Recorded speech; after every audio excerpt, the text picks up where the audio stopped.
アンディ、元気？元気。電気をつけて。どうやって？あの糸を引っ張って。ありがとう。ねえねえ、天気がとてもいいよ。空気がおいしい。そして空がきれい。林に行きましょう。林はいいね。この島には森がないね。大きい森林に行ったことがある？ない。あれ、誰かが木を一本切ったよ。本当だ。ねえ、全然違う話をしてもいい？いいよ。石鹸は何でできている？石じゃないよね。石じゃないと思うよ。石鹸は石鹸でできていると思う。At the end of this video, you'll be able to fill in the blanks on this worksheet with the kanji for each word. This means, of course, that you'll also be able to read those words when you see them in kanji. Check out one of the previous videos in this series if you're not sure who this video is for.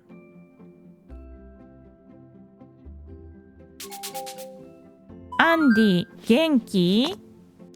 If you've watched any other series on this channel besides this one, there's a high probability that you know the word genki.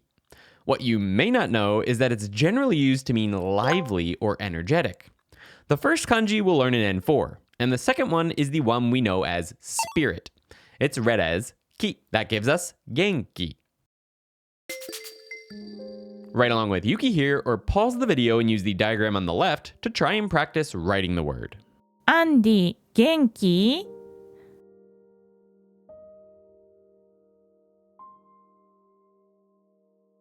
Andy, 元気?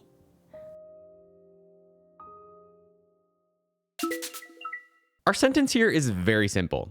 Yuki says my name and asks, genki? When used as a question, we could literally translate it as energetic, but it's used similar to how we use how are you in English. But it leans a little more towards asking someone, are you feeling lively or well? And it's usually interpreted as an actual question, unlike the English, which is more of a greeting. So it's not something you say literally every single time you see someone. Many learners mistakenly use it like what's up every time they see someone, even if they see them very regularly. Genki is more commonly used when you haven't seen someone in a while, and you're inquiring after their well-being or health. Have you been healthy? You're not going to ask that to someone you see every single day, even in English. From lesson 16 on in this series, stories will be left mostly up to you. Stories you make are always better for memorization than random ones other people made anyway. We'll sometimes share one or two if we think they're really good. Feel free to share yours in the comments. So, genki uses the kanji spirit and means lively. 元気。電気をつけて。どうやって?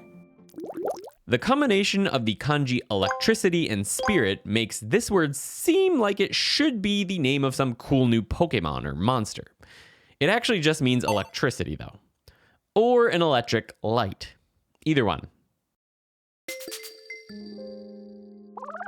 You can get access to the worksheet in this video and other worksheets as well if you're a member of ToKini You'll also find an Anki deck that teaches all the JLPT N5 and now JLPT N4 kanjis, meanings, and writings, as well as extra sentences that aren't in this video for helping you to learn how to read and write them.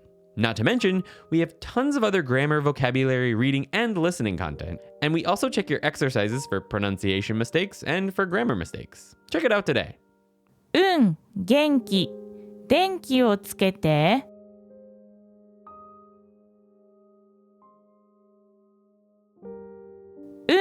元気。電気をつけて。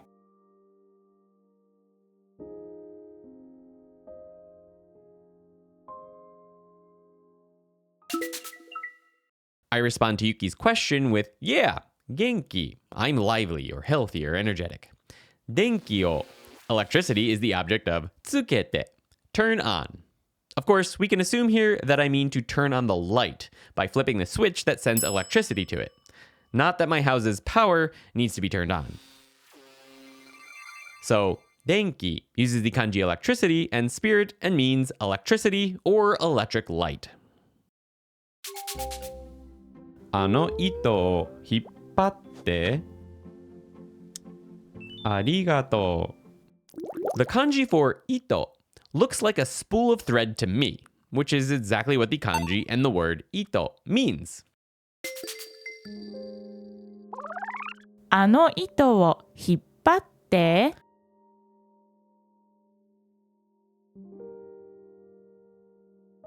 あの糸を引っ張って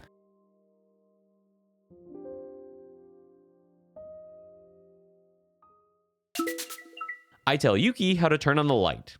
あの糸 that over there thread object 引っ張って引っ張る means to pull. So I say pull it. So ito uses the kanji thread and means thread. ねえねえ、天気がとてもいいよ。Tenki sounds a lot like denki, but when it's te instead of de at the beginning of the word means weather. And it uses the kanji heaven and spirit. That's right, the weather is a heavenly spirit. That reminds me of a time I camped on top of a mountain here in Japan. Loud winds were spiraling through the valleys, and it felt like I could sense the dragons of old sweeping in and out of the valleys. ねえねえ、天気がとてもいいよ。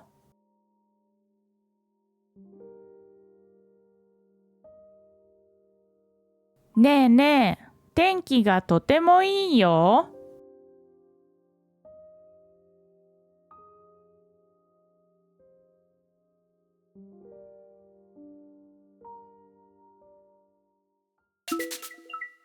Yuki says to me, ne ne, to get my attention, and follows up with, tenki ga, weather subject, totemo ii yo, very good yo. Friendly new info, in case you forgot. Imagine you're on a quest to collect the 10 keys. These 10 keys unlock the power to control the weather. So, tenki uses the kanji heaven and spirit and means weather. 空気がおいしい。 Another ki spirit word. This one includes the kanji for sky as ku, kuki, sky spirit. That's what we know as air. 空気がおいしい。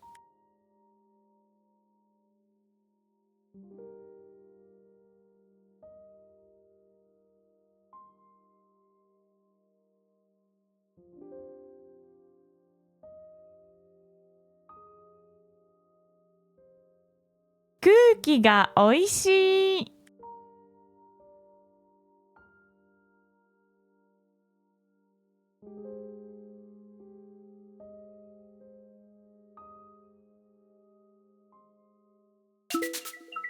We walk outside and Yuki takes a deep breath and says, "Kuki ga," air subject, oishii, delicious, which is a thing Japanese people actually say quite a bit, more than you'd expect. Do we say delicious air in English? I don't know. So, kuki uses the kanji sky and spirit and means air. そして空がきれい The kanji for sky reappears in the actual word for sky, sora. That is correct. AI video apps steal Japanese words to make generic names sound cool. Sora. そして空がきれい。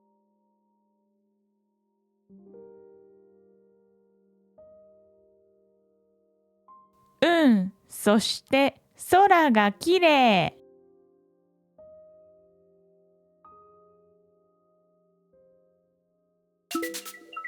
I respond, I agree the air is delicious. そして and also 空がきれい.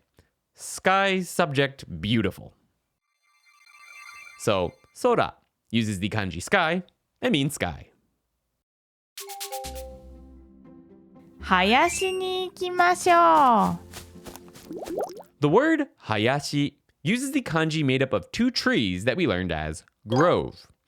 I would translate this word, hayashi, as meaning something like a small forest or wood, as in the woods, not wood used to build a house. Although, I guess... Nah, never mind. This is also a very common family name in Japan. 林に行きましょう。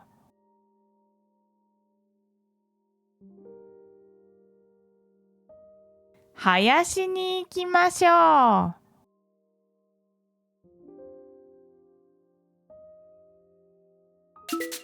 Yuki says, hayashi ni, small forest target, ikimashou. Go let's, as in, let's go. So, hayashi uses the kanji grove and means small forest or wood.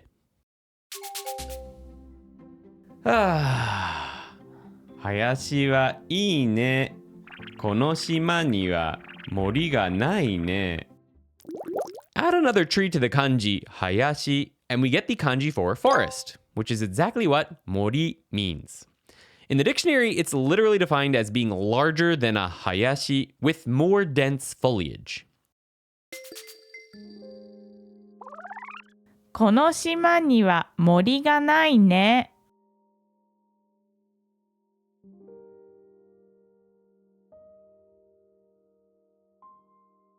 この島には森がないね。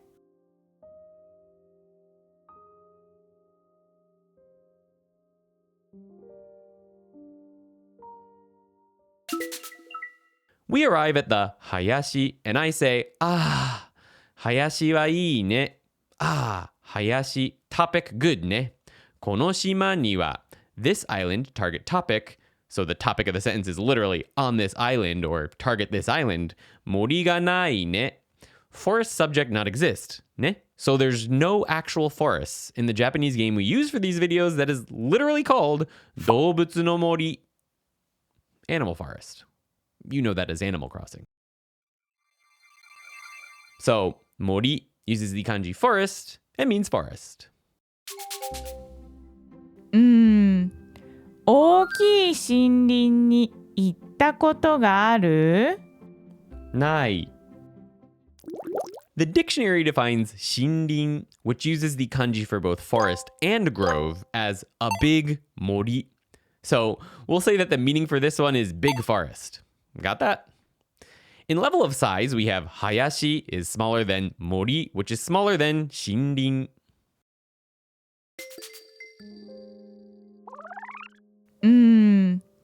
大きい森林に行ったことがある？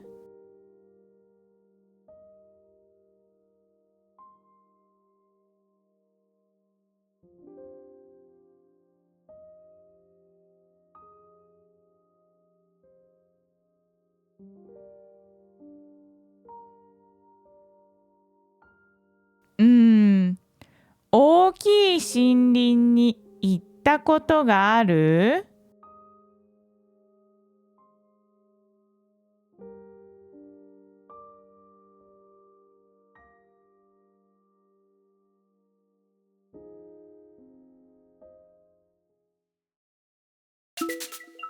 Yuki responds to my observation about our island lacking forests with, yep, 大きい森林に big forest target 行ったことがある went experience subject have. More prettily, have you ever gone to a big forest? I respond that I haven't. It's probably a good point in the video to note that your average Japanese person may not realize that shinrin and mori are any different from each other. Mori uses the Japanese reading of the kanji for forest, while shinrin uses the Chinese readings of both of those kanji, forest and grove. That makes it feel a little more formal. That's a long way of saying many people will likely use these words interchangeably, regardless of what the dictionary says. So, shinrin uses the kanji forest and grove and means big forest. あれ？誰かが木を一本切ったよ。本当だ。Ippon is literally just the kanji for one, followed by the kanji for book.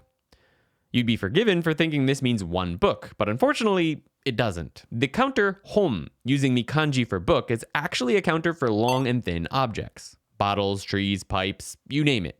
It'll be read as hon, pom, or bom, depending on the final number that comes before it. Ippon, nihon, sanbon, yonhon, gohon, roppon, nanahon, happon, kyuhon, jippon.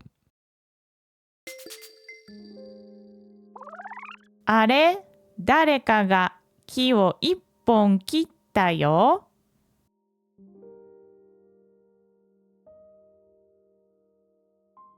あれ、誰かが木を一本切ったよ。Yuki looks around and notices something. あれ? Huh? 誰かが someone subject, 木を tree object, 一本切ったよ long thin object counter, cut yo.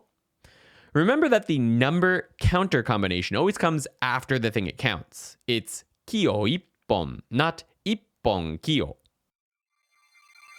So 一本 uses the kanji one in book and means one long thin object. ねえ、全然違う話をしてもいい？いいよ。石鹸は何でできている？ The word 石鹸 uses the kanji stone combined with a Kanken level pre-1 kanji. So we'll probably never bother with it and just use hiragana like everyone else. 石鹸 means soap. It's used almost exclusively for bar soap, while katakana words like hand soap, body soap, body wash are used for other things like liquid soap. 石鹸は何でできている？石鹸は何でできている？ I peek at a rock next to us and ask Yuki if it's okay if I talk about something completely different. She says sure, and I ask 石鹸は soap topic 何で what via できている created できる can mean to be finished or to be made, and that's how I'm using it here. So 石鹸 uses the kanji stone and means soap, but mostly bar soap. 石じゃないよね。石じゃないと思うよ。石鹸は石鹸でできていると思う。It's necessary that we come back to the kanji for stone and learn the word that uses just that kanji. 石 stone. 石じゃないよね。石じゃないよね。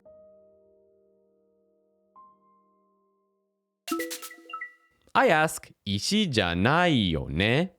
It, as in soap, rock is not, right? As in it's not made from rocks. The yone combo is like the English right, where we actually want the listener to respond. Yuki says, yeah, I don't think it's made from stone. Soap is made from soap, I think. So, ishi uses the kanji stone and means stone. Don't go anywhere because next is the quiz. If you've enjoyed the video so far, make sure to hit the like button and subscribe. It helps probably. It'll help you learn Japanese, I hope. Try to write down or fill in the words on the worksheet if you have it as we go through the whole scene, or trace it on your hand like this. アンディ元気？アンディ元気？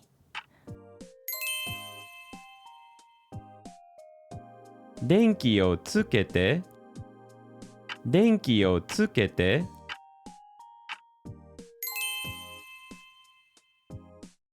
あの糸を引っ張って。あの糸を引っ張って。ねえねえ、天気がとてもいいよ。ねえねえ、天気がとてもいいよ。空気がおいしい。空気がおいしい。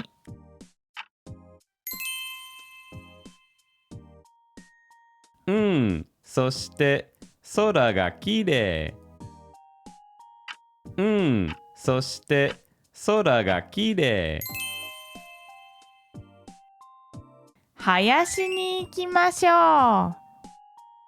林に行きましょう。この島には森がないね。この島には森がないね。大きい森林に行ったことがある？大きい森林に行ったことがある？あれ、誰かが木を一本切ったよ。あれ、誰かが木を一本切ったよ。石鹸は何でできている？石鹸は何でできている？石じゃないよね。石じゃないよね。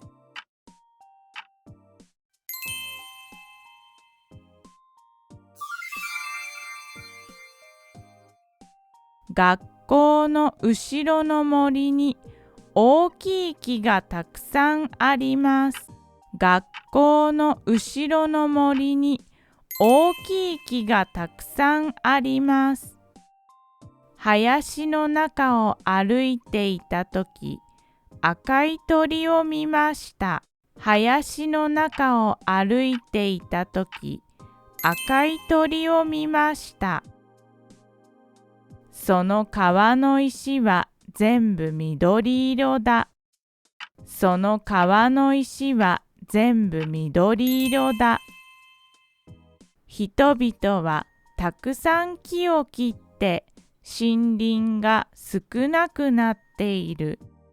人々はたくさん木を切って森林が少なくなっている。家に帰った後で石鹸で手を洗いましょう。家に帰った後で石鹸で手を洗いましょう。飛行機が空を飛んでいます。飛行機が空を飛んでいます。赤い花を一本もらいました。赤い花を一本もらいました。T シャツから糸が出ていますよ。切りましょうか？ T シャツから糸が出ていますよ。切りましょうか？山の上は空気がおいしい。山の上は空気がおいしい。テレビで午後は天気が良くなると言っていました。テレビで午後は天気が良くなると言っていました。